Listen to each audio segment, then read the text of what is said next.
इस तरह से जब हमारा कैपिटल फंड निकल आएगा तो कैपिटल फंड निकलने के बाद फिर हमें क्या करना है, अब पूरा सवाल करना है। तो हमें क्या करना है, सबसे पहले लाइनें खींचनी है। एक तो लिखेंगे इनकम एंड एक्सपेंडिचर अकाउंट आपका फॉर द ईयर एंडेड 31 मार्च 2016, इसकी लाइनें खींच लीजिए, आपको लाइनें खींचना आता है। उसके बाद आप तुरंत लाइनें खींचेंगे करंट ईयर की बैलेंस शीट के लिए, तो बैलेंस शीट एज ऑन 31 मार्च 2016, ये बैलेंस शीट की लाइन खींच लीजिए, ठीक है। तो अब आपको साथ साथ बनाना है। करना कैसे बताया, सबसे पहले क्वेश्चन में क्या करना है, हमें कैपिटल फंड निकालना है। उसके बाद ये इनकम एक्सपेंडिचर की लाइन और करंट ईयर की बैलेंस शीट की लाइन साथ साथ खींच लेना है।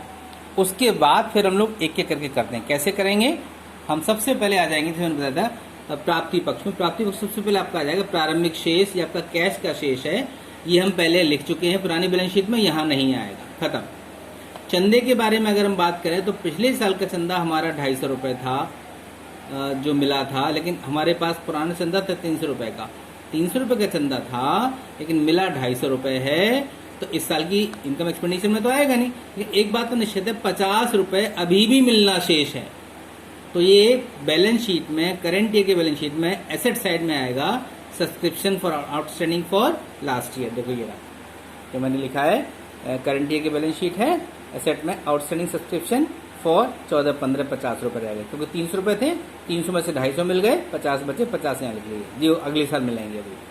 चलिए उसके बाद चालू वर्ष का चंदा हम देखते हैं 2015-16 का हमें मिला है 1000 रुपये। तो अब देखते हैं, पहले देखेंगे कि चालू वर्ष का चंदा है कितने का। तो देखो लिखा हुआ नीचे, क्लब में 50 सदस्य हैं जो 25 रुपए के हिसाब से चंदा देते हैं, मतलब एक सदस्य 25 रुपए देता है, तो 50 कितना देंगे, देखो नीचे आ जाते हैं वर्किंग नोट में। तो सब्सक्रिप्शन फॉर 15-16 के लिए चंदा हमारा कितना होना चाहिए, 25 सदस्य हैं 50 रुपए, सॉरी 50 सदस्य हैं 25 रुपए के हिसाब से पूरे साल का चंदा मिलना चाहिए हमें 1250 रुपए। लेकिन मिला कितना है हमें पूरे साल का चालू वर्ष का चंदा मिला केवल 1000 रुपए। इसका मतलब क्या हुआ, 1250 मिलना चाहिए था, 1000 रुपए मिला है, तो 250 रुपए क्या हो गया, चालू वर्ष का आउटस्टैंडिंग हो गया। तो चालू वर्ष का पूरा लिखा जाता, तो देखो मैंने यहाँ लिखा है इनकम साइड में बाय सब्सक्रिप्शन करंट ईयर का 1000 रुपए मिल चुका है, आउटस्टैंडिंग है 250 रुपए, टोटल पूरे साल का हो गया 1250 रुपए। और जो अभी जो मिलना शेष है वो हमारा उपार्जित भी है, तो देखो एसेट में भी आएगा, ध्यान देना, साथ साथ ये साथ साथ करना है। तो देखो मैंने आ गया आउटस्टैंडिंग सब्सक्रिप्शन पिछले साल का 50 रुपए और चालू वर्ष का 250 रुपए, टोटल आपका हो गया 300 रुपए। ठीक, फिर आ जाइए भाई, एक एक करके करना है। ये हो गया, ये हो गया, ये एडवांस सब्सक्रिप्शन और है, हमें 200 रुपए हमें अगले साल का चंदा मिल गया है। तो आप जानते हैं इनकम एक्सपेंडिचर में तो आएगा नहीं, ये एडवांस है तो दायित्व पक्ष में आ गया। कुछ भी आपको एडवांस मिलता है आपका दायित्व है, तो 200 रुपए देखो आपका दायित्व पक्ष में आएगा। लायबिलिटी साइड में एडवांस सब्सक्रिप्शन फॉर 16-17 200 रुपए, ये निकल के आ गया। आगे बढ़ते हैं, पुराने फर्नीचर का विक्रय लागत 100 रुपए 60 रुपए। इसका मतलब ये हुआ पुराना फर्नीचर हमारे पास था, देखो था, नीचे भी लिखा हुआ है, ये पुराना फर्नीचर हमारे पड़ा हुआ है 300 रुपए का, सॉरी 600 रुपए का फर्नीचर पुराना था, इसमें से कितने का बेच दिया हमने, 100 का बेच दिया। तो देखो ध्यान देना, और एक और फर्नीचर इधर 250 रुपए का।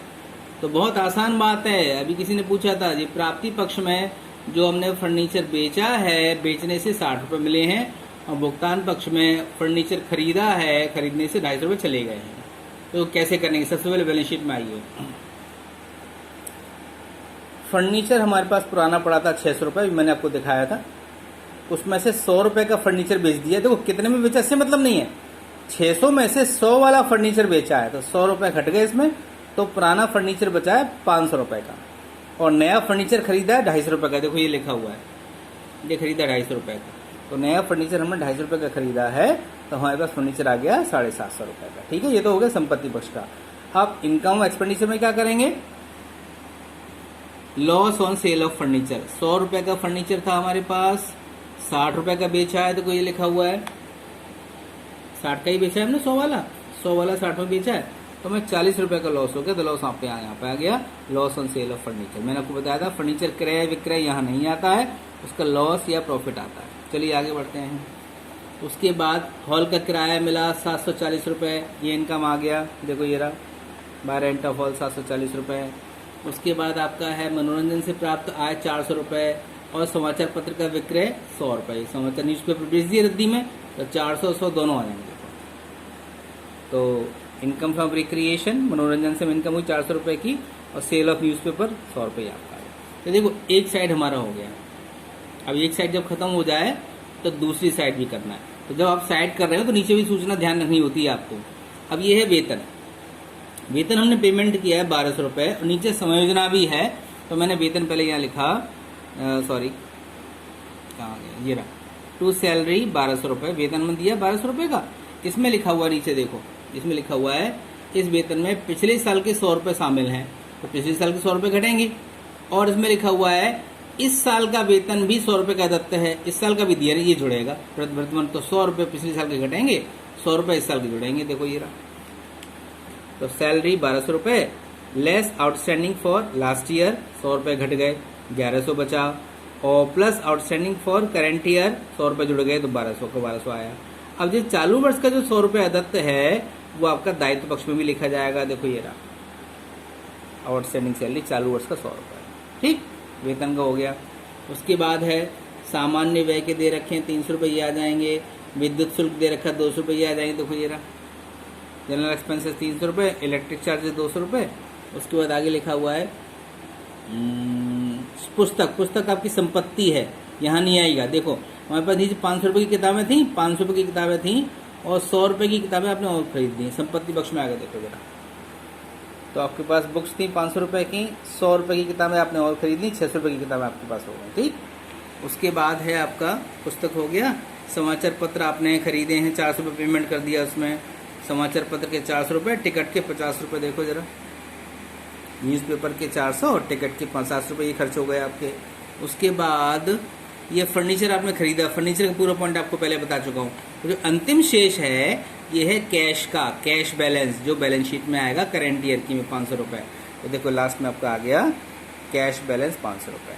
तो देखो अब मेरा ये साइड भी हो गया, आपका ये पूरा साइड हो जाए, और ये पूरा साइड हो जाए तो एक बार नीचे और पढ़ लेना।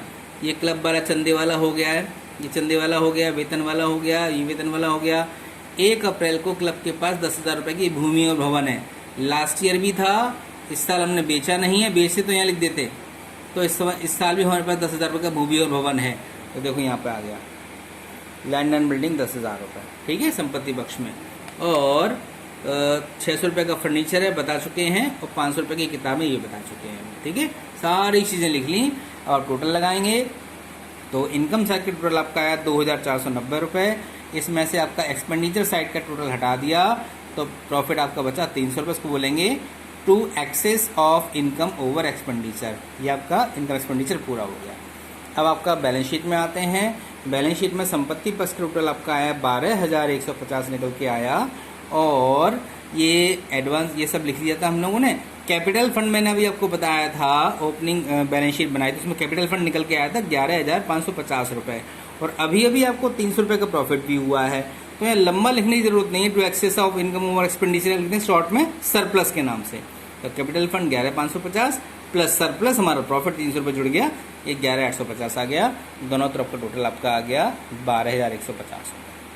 इस तरह से आप सवाल करना है। सबसे पहले आपको ओपनिंग बैलेंस शीट बनानी है जिससे आपको पता चल जाए कैपिटल फंड कितना है। उसके बाद ये इनकम एक्सपेंडिचर और बैलेंस शीट करंट ईयर की दोनों की लाइनें साथ साथ खींचनी है, और एक एक साइड को ले करके आपको पूरा दोनों तरफ करते चले जाना है। पहले एक साइड फिर दूसरी साइड, और साइड जब आप कर रहे हैं तो आपको समझना भी ध्यान रखना है। जब दोनों साइड आपकी हो जाए तो नीचे समझना एक बार और पढ़ लीजिए, कहीं कोई मिसिंग रह गया तो उसको ढंग से कर लीजिए, आपका सवाल हो जाएगा। बहुत ईजी है, बहुत जल्दी हो जाएगा।